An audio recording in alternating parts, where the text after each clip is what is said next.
সবাই তার জন্য দোয়া করবেন। কারোর কাছে যদি কারো মনে জানা অজানায় সে যদি কোনো কষ্ট দিয়ে থাকে, আমার যদি জানাজা হয় সবাইকে আমি আমন্ত্রণ জানালাম, আপনারা সবাই আমার জানাজা উপস্থিত হবেন। বিষয় নিয়ে মনটা খুব খারাপ। আমি প্রথমেই সবার কাছে, দেশবাসীর কাছে ওনার জন্য দোয়া চাইছি এবং আমার জন্য আপনারা দোয়া করবেন, আমিও আপনাদের জন্য দোয়া করবো ইনশাআল্লাহ। কি দাবি করে যে অনেক বড় নায়ক, যে দেশের ছবি নির্মাণ হয় 1 কোটি 100 কোটি টাকা দিয়ে। তুমি জোস্না হে থা দিয়েছিলে কথা। জ্যোৎস্নার সময় আসলে ওই টাইমটা আমি প্রচন্ড রকমের ব্যস্ত। আসলে কি ইলিয়াস কাঞ্চন তিনি ভিড় নিয়ে আক্রান্ত, আর তার কি হয়েছে, তিনি কেন বলেছিলেন যে আমার জানাজার নামাজের সময় তোমরা সবাই উপস্থিত থাকবেন? আমার যদি জানাজা হয় সবাইকে আমি আমন্ত্রণ জানালাম, আপনারা সবাই আমার জানাজা উপস্থিত হবেন এবং আমার জন্য আপনারা দোয়া করবেন, আমিও আপনাদের জন্য দোয়া করবো ইনশাআল্লাহ। আপনারা সকলেই ভালো থাকবেন, আমাকে ক্ষমা করে দেবেন সবাই। ইলিয়াস কাঞ্চনের ব্রেন টিউমার নিয়ে যখন তাকে জিজ্ঞাসা করা হয় তখন তিনি লাইভে এসে কেঁদে কেঁদে যে কথাগুলো বললেন। এর আগে যে ভিডিওগুলো করেছে সবাই বলল যে আপনি এত চেতে কথা বলেন কেন, হ্যাঁ এত রাগ করে কথা বলেন কেন। আর ইলিয়াস কাঞ্চনের এই অসুস্থতা নিয়ে ডাক্তাররা এবং অন্যান্য নায়করা তারা কি কথা বললেন, ইলিয়াস কাঞ্চনের ব্যাপারে তারা কেমন দুঃখিত হয়ে গেছেন। টিউমার অপারেশন করা যাবে না, এতে জীবনহানি সহ প্যারালাইজড হয়ে চলন শক্তি ও কথা বলার সক্ষমতা হারিয়ে ফেলতে পারেন। সবার কাছে, দেশবাসীর কাছে ওনার জন্য দোয়া চাইছি, উনি যেন সুস্থ হয়ে আমাদের মাঝে ফিরে আসতে পারে। কাঞ্চন ভাই আমাদের অনেক আগে ফিল্মে এসছে। আমি যখন ফিল্মে এসেছি 93 সনে, তখন উনি সুপার তুঙ্গে। আমার এক ছবির আউটডোর করে আসার পরে আমি খোঁজ খবরে জানতে পারি যে ওনার বাড়ি করিমগঞ্জ, আমার বাড়ি কিশোরগঞ্জ। 5 ওয়াক্ত নামাজ পড়তেন, ধর্মবীর মানুষ, খুবই খুবই আল্লাহওয়ালা মানুষ। কোন মানুষের কখন কি হয়ে যায় এটা আল্লাহ ছাড়া কেউ বলতে পারে না। কাঞ্চন ভাইয়ের জন্য সবাই যেন দোয়া করে, এটাই। আর এক ইন্টারভিউতে ইলিয়াস কাঞ্চনকে জিজ্ঞাসা করা হয়েছিল যে বেদর মেঘ জ্যোৎস্না গানটা কি তুমি একবার গেয়ে দিতে পারবেন, তখন তিনি যা করলেন। তুমি জোস্না হে থা দিয়েছিলে কথা, তোমারে না দেখলে আমার প্রাণে লাগে ব্যথা। বলো বলো বলো তুমি আসবে কতক্ষণ, তোমারে না দেখলে আমার ঘরে রয় না মন। হে বেদের মেয়ে জ্যোৎস্নায় আমায় কথা দিয়েছে, আসি আসি বলে জ্যোৎস্না ফাঁকি দিয়েছে। আর ফিল্ম জগৎ নিয়ে ভারত কিভাবে বাংলাদেশের ফিল্ম ইন্ডাস্ট্রিকে ধ্বংস করে দিচ্ছে, যখন ইলিয়াস কাঞ্চনকে জিজ্ঞাসা করা হলো তখন তিনি যা যা কথা বলল। কি দাবি করে যে অনেক বড় নায়ক, যে দেশের ছবি নির্মাণ হয় 1 কোটি 100 কোটি টাকা দিয়ে, তার মধ্যে 50 লাখ টাকা তিনিই নিয়ে নিচ্ছেন। তো তাহলে ছবির কোয়ালিটি কি করে হবে? তো সেই জায়গায় সিনেমা হলগুলোরে টিকাইতে পারলেন না কেন? সেখানে 250 সিনেমা হল কেন এখন হলো? তা আপনি যদি এত বড়ই নায়ক হয়ে থাকেন তাহলে 250 সিনেমা হল কেন হলো এখন? বরঞ্চ আমরা 1400 রাখছিলাম। আর বন্ধুরা, এখন আমি আপনাদেরকে দেখাবো যে এই ইলিয়াস কাঞ্চন তিনি কেন এই রোগের মধ্যে আক্রান্ত হলেন, তার স্ত্রীর সাথে কি ঘটনা ঘটেছিল এবং তিনি কেন বাংলাদেশের সব ধরনের সড়ক এবং পরিবহনকে উন্নত করতে চলেছিলেন, কি ঘটনা ঘটেছিল তার সাথে। চলুন তার জীবন কাহিনীটা এখন আপনাদেরকে দেখিয়ে দিতে হবে। 1993 সালে ঢাকা থেকে বান্দরবন যাওয়ার পথে রোড অ্যাক্সিডেন্টে মারা যান সাম্প্রতিক সময়ের এক আলোচিত সমালোচিত তারকা ইলিয়াস কাঞ্চনের স্ত্রী জাহানারা কাঞ্চন। সেই সময় শুটিংয়ে ছিলেন ইলিয়াস কাঞ্চন।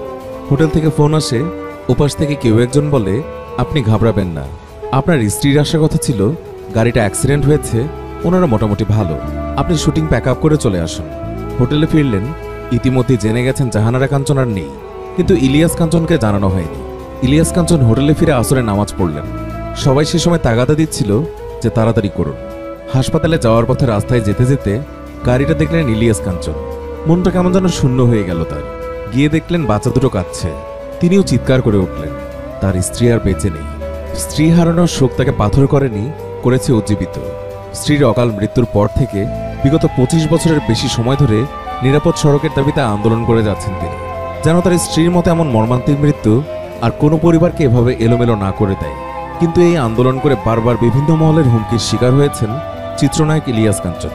নতুন সড়ক পরিবহন আইন সংশোধনের দাবিতে গত কয়েকদিন বাংলাদেশের বাস ট্রাক শ্রমিকরা তারা যে কর্মবিরতি পালন করেছেন, সেখানে চলচ্চিত্রনায়ক ইলিয়াস কাঞ্চনের ছবিকে হেয় প্রতিপন্ন করার অভিযোগ উঠেছে। অনলাইন এবং সামাজিক যোগাযোগ মাধ্যমে ছড়িয়ে পড়া বিভিন্ন ছবিতে দেখা যাচ্ছে ইলিয়াস কাঞ্চনের ছবি সম্বলিত ব্যানার টাঙিয়ে কিংবা কুশ পুত্তলিকা তৈরি করে সেখানে জুতার মালা দেওয়া হয়েছে। এসব আচরণে কষ্ট পেলেও থেমে যাওয়ার পাত্র নন রাজপথের এই নিঃসঙ্গ যোদ্ধা। তিনি বলেছেন, নিজের ক্যারিয়ার জলাঞ্জলি দিয়ে নিজের সঞ্চিত অর্থ ব্যয় করে সড়ক নিরাপদের যে আন্দোলন শুরু করেছিলাম সেটা আমি অবশ্যই চালিয়ে যাব। আমাদের আজকের এই ভিডিওটি জীবনযুদ্ধে হার না মানা এই কিংবদন্তিকে নিয়েই। আশা নয়, আমরা বিশ্বাস করি মনুষ্যবোধের ছিটেফোঁটাও ধারণ করা কোনো ব্যক্তি পারবেন না এই ভিডিওটি স্কিপ করতে। সুতরাং ইলিয়াস কাঞ্চন এদেশের মানুষের জন্য কি করেছেন, বিনিময়ে কি পাচ্ছেন, তা জানতে অবশ্যই ভিডিওটি দেখতে থাকুন শেষ পর্যন্ত। বর্তমান সময়ে আলোচিত একটি ইস্যু হচ্ছে সড়ক। এই সড়ক কত মায়ের কোল খালি করেছে তার হিসেব অনেক লম্বা। ঘর থেকে হাসি মুখে বের হয়ে আর ঘরে ফেরা হয়নি কত মানুষের, কত প্রিয়জনের প্রাণ গেছে এই গাড়ির নিচে, তা বলাই বাহুল্য। তেমনি অনেক দুর্ভাগাদের মতো নায়ক ইলিয়াস কাঞ্চনের স্ত্রীও সড়ক দুর্ঘটনায় মারা গিয়েছিলেন 1993 সালে। ইলিয়াস কাঞ্চন তখন দেশের ব্যস্ততম নায়কদের একজন। এ যাবৎকালে দেশের ইতিহাসে সবচাইতে ব্যবসা সফল সিনেমা, যার টিকিট পেতে আগের দিন সন্ধ্যা থেকে লাইন দিয়ে দাঁড়াতো দর্শক, সেই বেদের মেয়ের জ্যোৎস্নার নায়ক ইলিয়াস কাঞ্চন প্রায় 27 বছর ধরে স্ত্রীর ছবি বুকে নিয়ে তিনি নিরাপদ সড়কের আন্দোলন করে চলছেন। ইলিয়াস কাঞ্চনের হাত ধরেই নিরাপদ সড়কের দাবিতে দেশজুড়ে সচেতনতা এসেছে, আন্দোলনটা জনপ্রিয়তা পেয়েছে। তার মতো ব্যক্তিত্ব সড়ক আইন নিয়ে কথা বলেন বলেই সবাই বিষয়টাকে গুরুত্ব দেয়, সরকারও গুরুত্ব দিয়েছে। 1 নভেম্বর থেকে নতুন সড়ক পরিবহন আইন কার্যকর হয়েছে। আর এই নতুন সড়ক পরিবহন আইন সংস্কারের দাবিতে পরিবহন শ্রমিকরা কর্মবিরতিও পালন করেছে। এদিকে কয়েকদিন আগে দেখা গেছে সবাই যেন এই আইন মেনে চলেন, পথে ঘুরে ঘুরে গাড়ি চালকদের বোঝাচ্ছেন ইলিয়াস কাঞ্চন। কিন্তু তার ফলাফল হয়েছে উল্টো। পরিবহন শ্রমিক আর মালিকদের কাছে ইলিয়াস কাঞ্চন বরাবরের মতোই চক্ষুশূল হয়েছেন। রাজপথে তার কুশপুত্তলিকা দাহ করা হয়েছে, তার ছবি পোড়ানো হয়েছে, তাকে হেনস্থা করার চেষ্টা করাও হয়েছে। তবুও থেমে নেই সত্যিকারের এই নায়ক। দেশের মানুষ ইলিয়াস কাঞ্চনকে সমর্থন দিয়েছে। তারাও কাঞ্চনের মতো মনে করে এই সড়ক পরিবহন আইন বাস্তবায়ন হলে দুর্ঘটনা অনেকাংশেই কমবে। চলচ্চিত্র শিল্পীরাও তার সঙ্গে আছে বলে জানিয়েছেন শিল্পী সমিতির সাধারণ সম্পাদক জায়েদ খান। এছাড়াও সাধারণ মানুষ ও সোশ্যাল মিডিয়ায় ইলিয়াস কাঞ্চনের সঙ্গে আছেন বলে তারা সমর্থন জানাচ্ছেন। এক ব্যক্তি ফেসবুক স্ট্যাটাসে লিখেছেন, ইলিয়াস কাঞ্চনের অপরাধ একটাই, তিনি শ্রমিক পরিবহন আইনের সংশোধন চেয়েছেন। নিরাপদ সড়কের দাবিতে রাস্তায় নেমেছেন তিনি। চালক, যাত্রী, পথচারী সবাইকে সচেতন করার চেষ্টা করেছেন, এটাই তার সবচেয়ে বড় অপরাধ। বিপরীতে ইলিয়াস কাঞ্চনের এক জীবনের এই আন্দোলনকে পরিবহন শ্রমিকদের কাছ থেকে ভিলেন বানালেও আসলেই তিনি সত্যিকারের নায়ক ইলিয়াস কাঞ্চন। মানুষের কল্যাণে তার এতদিনের পরিশ্রম কোনোভাবেই বৃথা যেতে পারে না। এদিকে যারা ইলিয়াস কাঞ্চনের বিরুদ্ধে মাঠে নেমেছে, তার কুশপুত্তলিকা দাহ করেছে, তাদের উদ্দেশ্যে এই নায়ক বলেছেন, আমি দৃঢ়ভাবে বলতে চাই, সড়ক পরিবহন আইনটি করা হয়েছে সড়কের শৃঙ্খলা ফেরানোর জন্য, সড়কের দুর্ঘটনা কমানোর জন্য, জেল বা জরিমানা আদায়ের জন্য নয় মোটেই। এই আইন কাউকে শাস্তি দেবার উদ্দেশ্যে নয়। যদি আপনারা এই আইনটি সঠিকভাবে মেনে চলেন তাহলে সড়কে অবশ্যই শৃঙ্খলা ফিরে আসবে। আর যদি সড়কে শৃঙ্খলা ফিরেই আসে তাহলে আইন জরিমানার ভয় কিসের? আপনি অপরাধ করলেন, আপনার জেল জরিমানা হবে, কিন্তু আপনি যদি অপরাধ না করেন তাহলে আপনার জেল জরিমানা কোনোভাবেই হবে না। ইলিয়াস কাঞ্চন আরও বলেন, আমি বুঝতে পারছি না নিজের সংশোধন না করে, সঠিক লাইসেন্স না নিয়ে, দক্ষতা অর্জন না করে, গাড়ির রেজিস্ট্রেশন এবং ফিটনেস না নিয়ে উল্টো জেল জরিমানার কথা বলে জনগণকে জিম্মি করে কেন অরাজক পরিস্থিতির সৃষ্টি করা হচ্ছে। অথচ একটু ধৈর্য ধরে আইনের ভেতর দিয়ে পর্যালোচনা করলে দেখা যাবে এই আইনটিতে কাউকে এককভাবে দায়ী বা টার্গেট করা হয়নি। বিশেষ করে চালক শ্রেণীকে তো নয়, বরং তাদের পেশাগত মর্যাদা বৃদ্ধি, কর্মঘণ্টা নির্ধারণ এবং নিয়োগপত্র সহ গাড়ি চালানোর সঠিক পরিবেশ তৈরি করার কথাও রয়েছে। তবু কেন এই বিরোধিতা? কেন এই আইনকে মেনে না নিতে পারার মানসিকতা? ইলিয়াস কাঞ্চন বলেন, আমরা মনে করি নতুন পরিবহন সড়ক আইনটি যদি কোনো মহলের চাপের মুখে ব্যাহত হয় এবং সঠিকভাবে বাস্তবায়িত না হয়, আমরা দুর্ঘটনামুক্ত বাংলাদেশ, দারিদ্র্য বিমোচন এবং এসডিসি বাস্তবায়নের যে স্বপ্ন দেখছি তার কখনোই পূরণ হবে না। পূর্বে যেখানে ছিলাম, অর্থাৎ সড়ক দুর্ঘটনায় মৃত্যুর মিছিল আর অসহায় পরিবারের কান্না চলতেই থাকবে।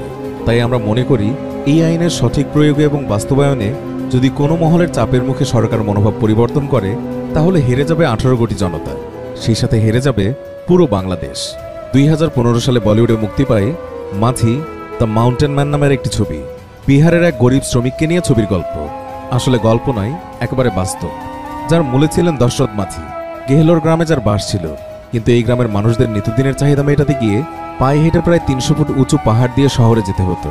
সেই পাহাড় পাড়ি দিতে গিয়ে একদিন পড়ে যান দশরথের স্ত্রী। রাস্তা না থাকায় চিকিৎসকের কাছে পর্যন্ত নিয়ে যেতে পারেনি তার স্ত্রীকে। সেই সময় তার মৃত্যু হয়। এই শোক সামলাতে না পেরে মনস্থির করেন 300 ফুট উঁচু পাহাড় কেটে রাস্তা তৈরি করবেন, যেন তার স্ত্রীর মতো কারো জীবন দিতে না হয়। শত প্রতিকূলতা মারিয়ে শুধু শাবলার হাতুড়ি দিয়ে খোদাই করলেন 360 ফুট রাস্তা, 25 ফুট গাঢ় এবং 300 ফুট প্রশস্ত এক পথের। আর এতে তার সময় লেগে গেল দীর্ঘ 22 বছর। সত্য ঘটনা অবলম্বনে বলিউডের সেই ছবিতে দর্শক মাঝির চরিত্রে অভিনয় করেছেন নওয়াজুদ্দিন সিদ্দিকী। পাহাড় কেটে রাস্তা তৈরি না করলেও বাংলাদেশে আছেন ঠিক তেমনি একজন সংগ্রামী মানুষ, আর তিনি হচ্ছেন ইলিয়াস কাঞ্চন। দর্শক মাঝির মতোই তারও আছে তেমনি একটি স্বপ্ন, একটি ক্ষত, একটি শোক। সেই ক্ষত তিনি বয়ে চলেছেন 27 বছর ধরে। তবে তিনি শুধুমাত্র নিজের স্ত্রীর প্রতি ভালোবাসা দেখানোর জন্যই নয়, এটি তিনি করছেন তার পেছনে দেশের মানুষের একটা বৃহৎ স্বার্থ জড়িত বলে। কিন্তু তারপরও সম্প্রতি ইলিয়াস কাঞ্চনের বিরুদ্ধে বেশ কিছু পোস্টার চোখে পড়ছে, কিন্তু এটা নিয়ে কেউ কথা বলছে না। তার সহকর্মীরাও চুপচাপ, যেন কিছুই হয়নি। উট পাখির মতো বালিতে মুখ লুকিয়ে আছেন তারা, না দেখার ভান করছেন। কয়েকজন তারকার সাথে যোগাযোগ করেও সাংবাদিকরা এর কোনো জবাব পাননি। তাহলে কিসের দাম এতদিনের সম্পর্কের? আসলে কিছুই বলার নেই সেই সব তারকাদের। আর যারা নোংরামি ছড়াচ্ছেন তাদেরকে ধিক্কার জানাই। বেশ তো, কাকে অসম্মান করছেন? রাস্তায় জড়ো হয়ে অযৌক্তিক দাবিতে কয়েকখানা ছবি পুড়িয়ে গলা ফাটিয়ে চিৎকার করে দিন শেষে কি পেলেন? যাদের প্ররোচনায় নিজেকে সমাজে নিন্দিত করছেন, ঘরে চাল আছে কিনা ওই ইন্ধন দাতারে কি কখনো খোঁজ নিয়েছেন? বিপরীতে আপনারা যাকে মাটিতে নামিয়ে আনতে চাইছেন, তিনি হিমালয়ের মতো ব্যক্তিত্ব নিয়ে আকাশচূড়ায় অবস্থান করছেন সবার ভালোবাসায়। কারণ তিনি অন্যায়ের কাছে কখনোই মাথা নত করেননি, আর করবেনও না। আর তাকে ভয় দেখাবেন? সৃষ্টিকর্তার প্রতি অগাধ আস্থা এবং বিশ্বাসে সত্যের পথেই তিনি চলছেন। একমাত্র সৃষ্টিকর্তার কাছে তিনি দায়বদ্ধ। অতএব এত ঠুনকো ভয় তিনি কখনোই করেননি। এই 26 বছরে জল কম খোলা হয়নি। তিনি সড়কের মরকপন্থের শৃঙ্খলা ফিরিয়ে আনতে আজ বদ্ধপরিকর একজন যোদ্ধা। যোদ্ধারা জানেন লড়াই করে বিজয় ফিরিয়ে আনতে।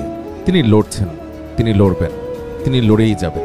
ইলিয়াস কাঞ্চন এমন একজন মানুষ যাকে টেকনাফ থেকে তেঁতুলিয়ার সব মানুষ সৎ এবং ভালো নিষ্ঠাবান মানুষ হিসেবেই চেনেন এবং মানেন। আর এতে বিচলিত হবার কিছুই নেই, কারণ ভালো মানুষের কাজের পেছনে কিছু অমানুষ সবসময় লেগেই থাকে। সেগুলো পেরিয়ে কিভাবে সফলতার শিখরে পৌঁছাতে হয় তা ইলিয়াস কাঞ্চনরাই জানেন। আর এসব কিছু বর্বর কীট এবং বকলম মূর্খদের কাছ থেকে এর বেশি বা কি চাওয়ারই আছে আমাদের? একজন তরুণ চেষ্টা করলে শাহজাহান খানের মতো একদিন মন্ত্রী এমপিও হয়ে যেতে পারে। একজন তরুণ চেষ্টা করলে নিজের বিবেক বিসর্জন দিয়ে মশিউর রহমান রাঙার মতো পরিবহন সেক্টরের একজন নেতাও হয়ে উঠতে পারবেন। একজন তরুণ চেষ্টা করলে চলচ্চিত্রের নায়ক ইলিয়াস কাঞ্চন হয়ে উঠতে পারবেন। কিন্তু একজন তরুণ চাইলেই মানুষ ইলিয়াস কাঞ্চন হয়ে উঠতে পারবেন না। ছোটবেলায় ইলিয়াস কাঞ্চনের সিনেমার একনিষ্ঠ দর্শক ছিলাম শুধু তার অভিনয়ের কারণেই নয়, মূলত তার জীবন কাহিনী এবং নিরাপদ সড়ক আন্দোলনের পথিকৃৎ হিসেবে। আমরাও চাই ইলিয়াস কাঞ্চন আপনি থামবেন না। অন্ধকারে এই বাংলাদেশের আকাশে আলো জ্বালানোর জন্য আমাদের আপনার মতো কিছু আলোর কণার খুব বেশি প্রয়োজন। আপনার মতো কিছু সত্যিকার মানুষ আমাদের এই মুহূর্তে প্রয়োজন। কারণ একটি আলোর কণা পেলে লাখো প্রদীপ জ্বলে, একটি আলোকিত মানুষ হলে বিশ্ব জগৎ চলে। প্রিয় ভিউয়ার্স, ইলিয়াস কাঞ্চনকে নানাভাবে যারা অপমান করছে, প্রত্যক্ষভাবে হুমকি ধামকি দিয়ে যাচ্ছে, তাদের নিয়ে কি আপনার বলার কিছু আছে? ইলিয়াস কাঞ্চনকে কি আমরা তার প্রাপ্যযোগ্য সম্মানটা দিচ্ছি? কমেন্ট করে জানিয়ে দিন আপনার মূল্যবান মতামত। ভিডিওটি ভালো লেগে থাকলে অবশ্যই একটি লাইক দিন এবং অনেক অনেক শেয়ার করুন। আরও এমন আলোচিত তারকাদের জীবনের কথা এবং নানা রকম অজানা তথ্য জানতে আমাদের চ্যানেলটি সাবস্ক্রাইব করে আমাদের সাথেই থাকুন। আশা করছি এই ভিডিওটির মাধ্যমে আপনারা ইলিয়াস কাঞ্চনের সেই সব গোপন বিষয়টি জানতে পেরেছেন যেটা আমাদের জানা দরকার ছিল। বন্ধুরা, এই ইলিয়াস কাঞ্চন অনেক কষ্ট করেছেন, সত্যিকারে তিনি বাংলাদেশের বড় একটা ভূমিকা রেখেছে। ভিডিওটি ভালো লাগে লাইক করবেন, কমেন্টে জানিয়ে দেবেন। ধন্যবাদ, ভালো থাকেন, সুস্থ থাকেন, নিজেদের খেয়াল রাখতে ভুলবেন না।